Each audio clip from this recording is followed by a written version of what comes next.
Tony. I am the lead pastor here at Gateway. Welcome to those of you online. I know many of you will check us out online, or you're sick or unable to be here today. We're so glad you joined us. If you're a guest with us today, we are so glad that you're here. We are in a series called Better, 7 resolutions that you won't regret. Unfortunately, many of you are already regretting some of the resolutions you made at New Year's. Come on now, be honest, right? You've made some resolutions at New Year's and you're just not keeping them. That's why I don't make resolutions. I just don't like disappointment. So we're in this series called Better, and today we're going to continue with, I think it's probably, let me just start by saying it's probably one of the most difficult things that all of us will struggle with in our life. Identity. Who am I? Who am I supposed to be? What's my meaning? What's my purpose? I see this a lot in our culture. It's a very hot topic in our culture, identity. I think identity is one of those things that every one of us will struggle with from the time that we are born in a lot of ways, definitely into your younger and teenage years, junior high specifically, right?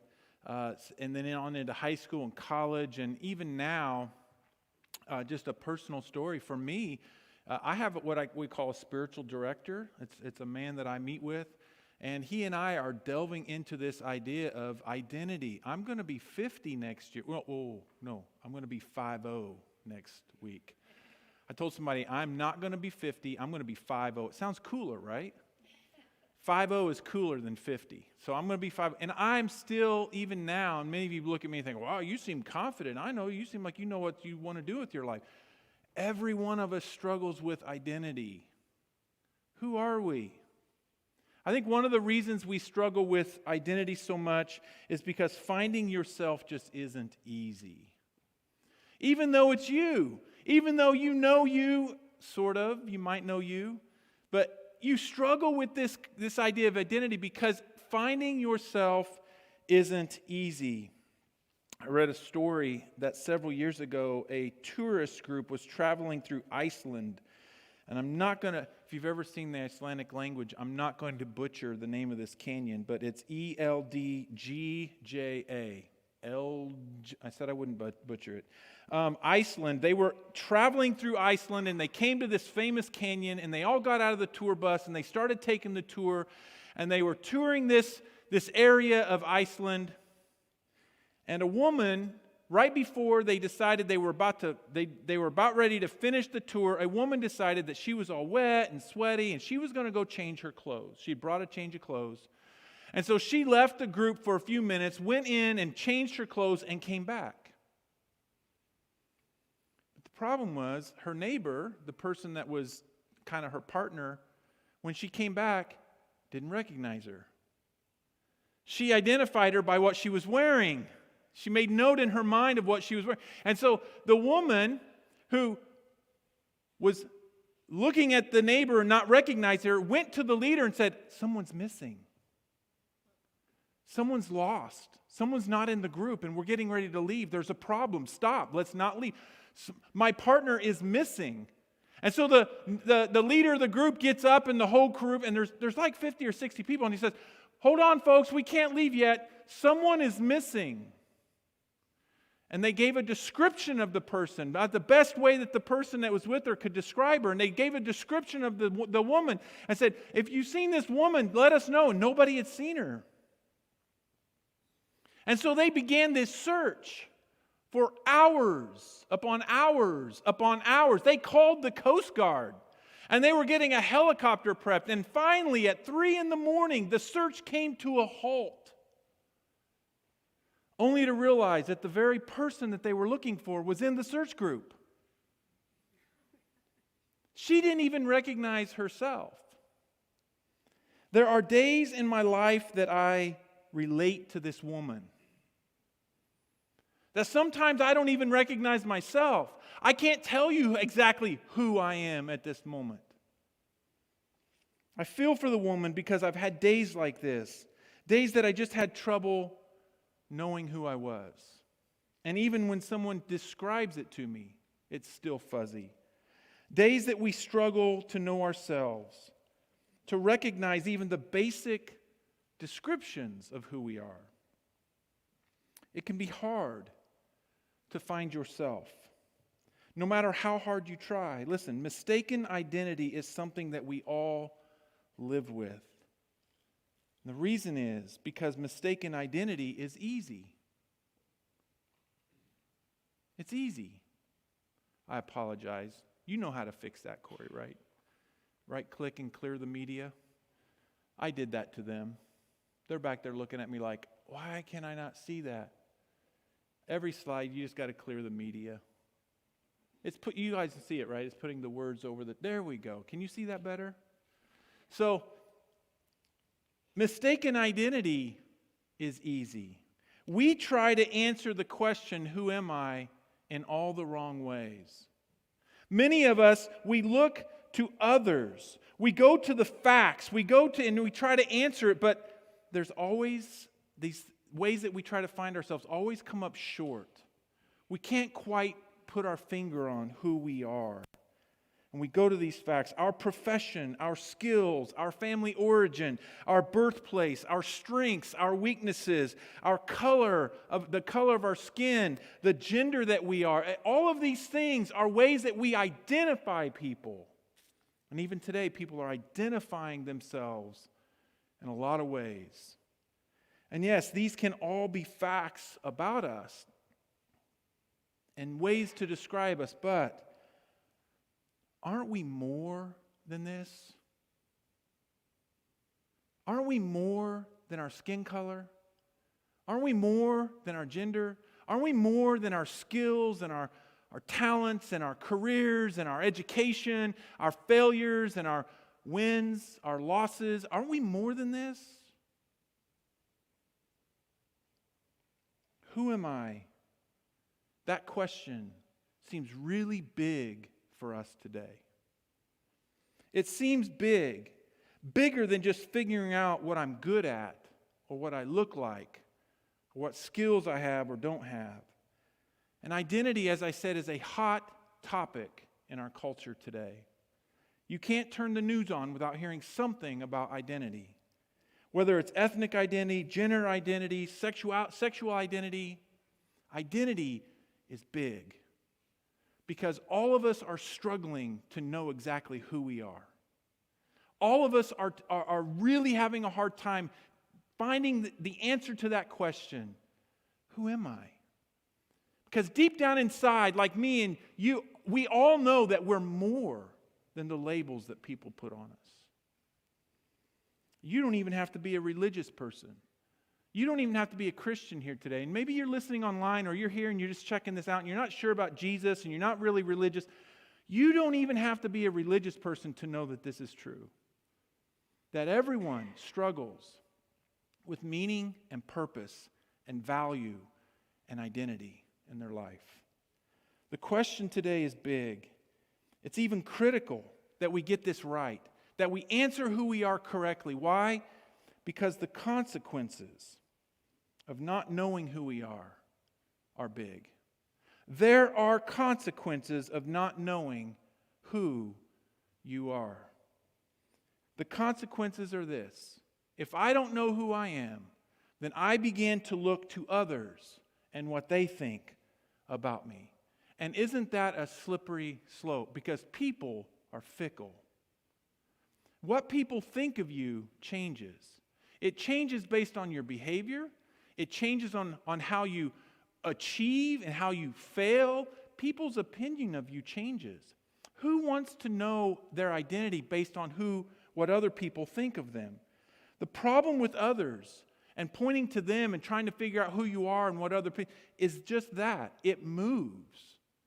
They don't know you completely. No one knows every part of you. So why do you let them define you? If you don't know who you are, the consequence is that you'll look to others. But there's another consequence. We'll always be trying to prove our value to the world. We'll constantly be going out and trying to prove we're good enough, we're smart enough, we're talented enough, we're worthy of your love. You see what I'm saying? If you don't know who you are, then you will spend your life trying to prove that you are valuable and worthy.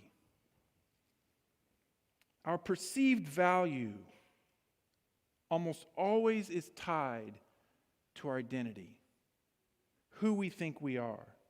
When I know who I am, I know where I'm going.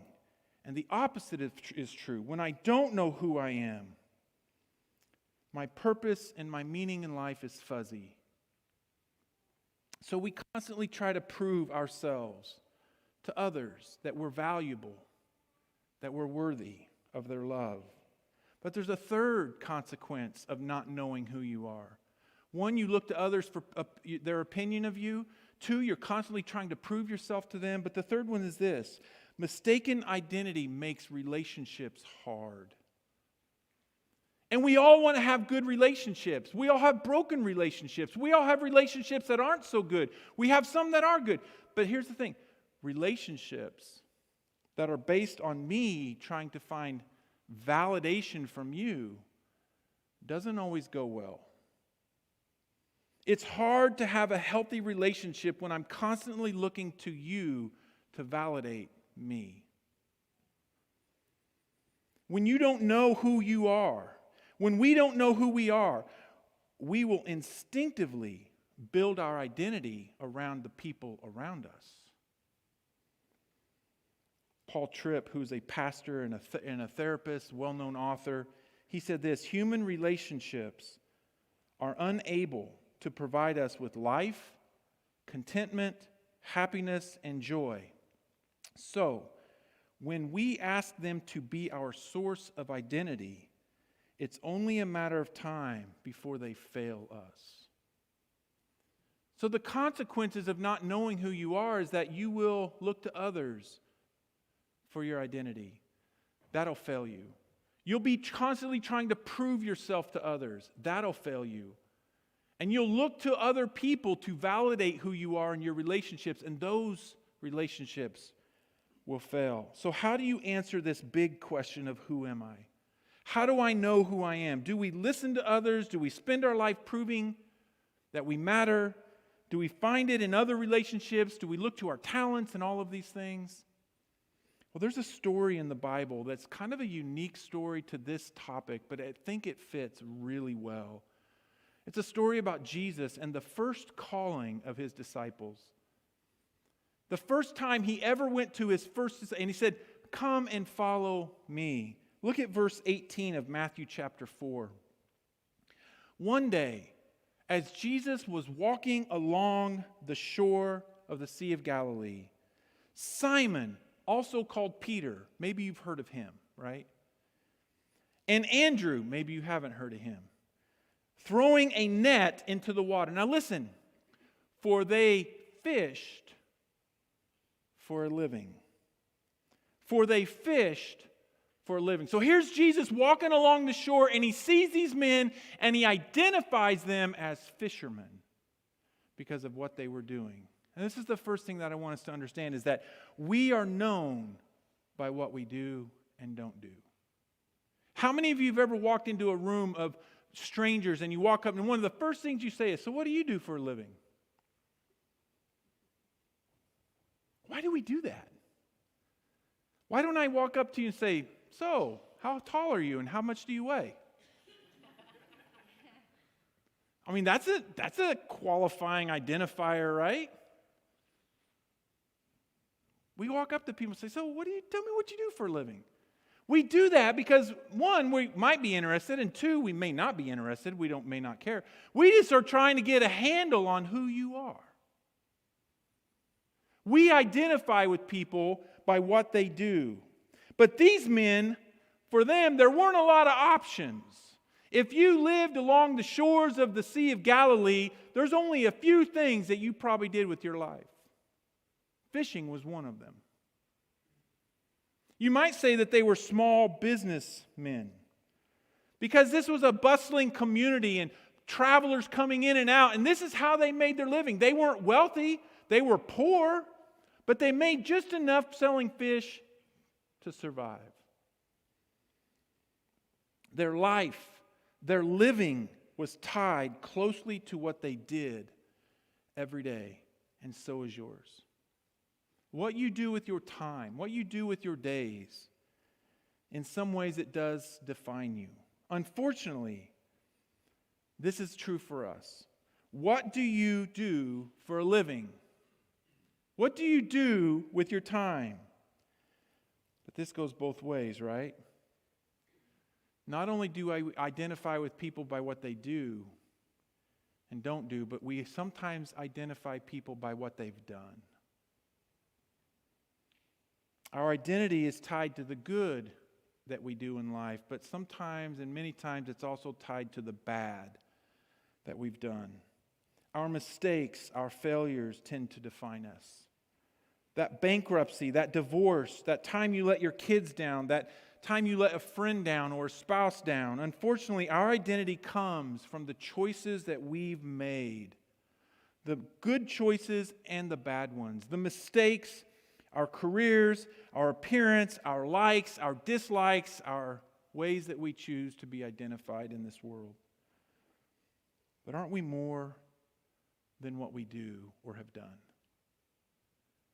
Does my past really define me? Does my present really define me? I know you can look at me and say, well, that's Tony. He's a pastor. But do you really know me? Verse 19. So Jesus is walking and he sees these fishermen. And it says, they fished for a living. Look what Jesus does. Jesus called out to them, hey! Yeah, there you go. That woke you up, didn't it? Hey, you! Fishermen! Come. Come. Follow me. Now listen, and I will show you how to fish for people.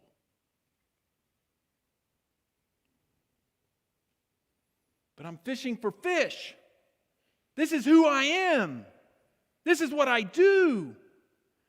Yeah, but you're more than that.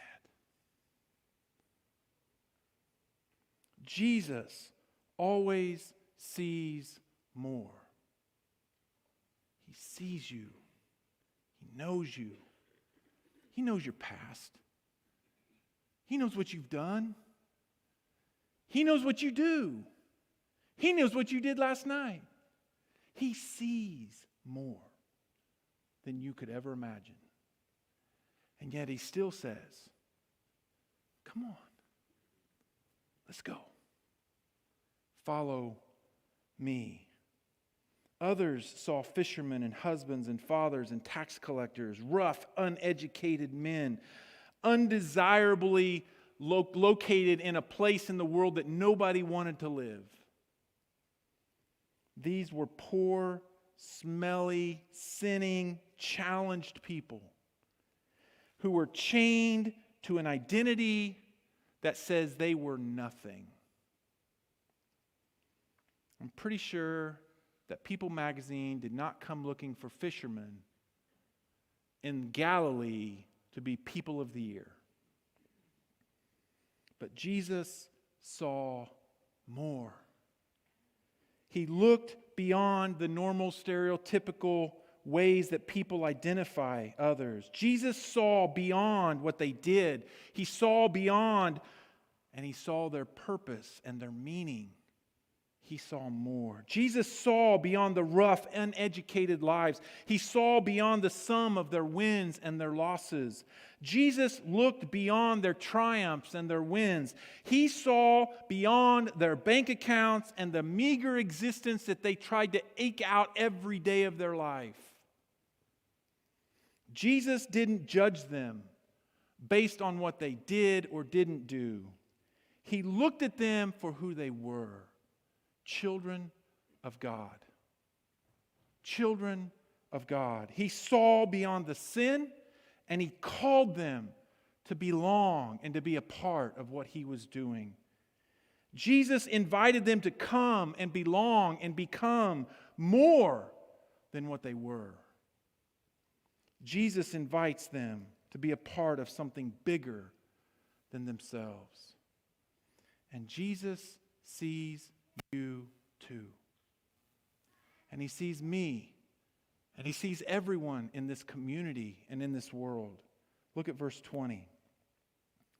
At once they left their nets and followed him. Next verse. A little further up the shore, he saw two other brothers. Oh, so he doesn't just call two brothers, he's calling more people. James and John sitting in a boat with their father Zebedee, repairing the nets, and he called them to come too. Verse 22. They immediately followed him, leaving the boat and their father behind. And Jesus has been calling people since. Looking into our lives, seeing more than what we even can see in ourselves. Jesus became like us so that we might follow and become like him. We all know that there is more to us than meets the eye. The problem is where we're trying to find ourselves. Jesus calls us to follow so that we might become more. Listen, life's greatest adventure isn't finding yourself, but in following him. Your greatest adventure, your truest self, finding who you really are, isn't in an adventure of looking for yourself within yourself, but it's in following him and listening to him and learning more. The more I know him, the more I'll know myself. Too many of us are trying to define ourselves the wrong way. We look to others. We look to ourselves to prove our value. We look to others for validation. My greatest purpose cannot be found in me. My truest meaning of life cannot be found here. There's this verse in Genesis that really speaks to this, and it's this, it's Genesis chapter 1, verse 27.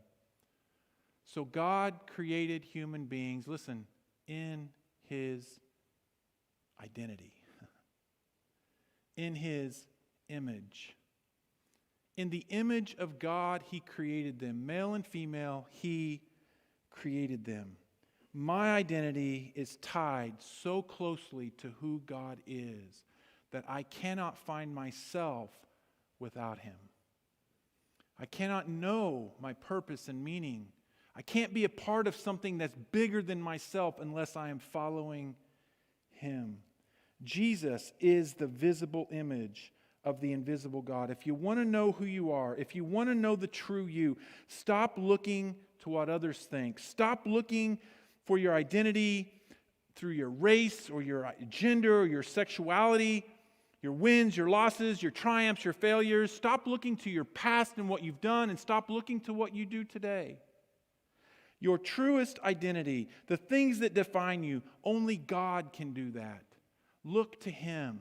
Know him through Jesus Christ, and you will know yourself. If you want to know who you are, get to know Jesus. Father, as our worship team comes, and we're going to close this service out this morning, I know, Lord, that this is a topic that we all struggle with. I get off track, Father. When I'm truly questioning my life, my meaning, my purpose, it's because I've taken my eyes off of you.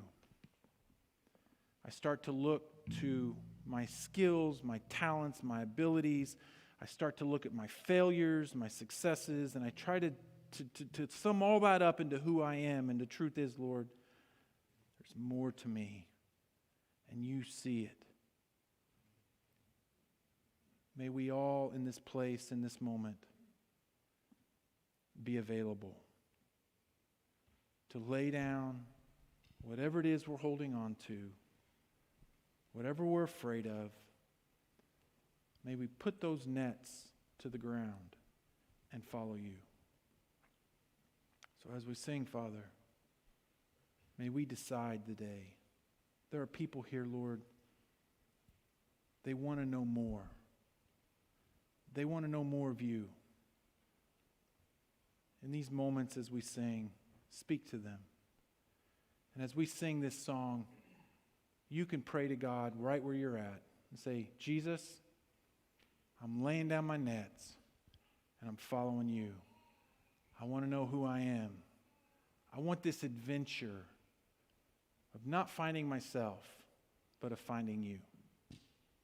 Do that this morning as we sing.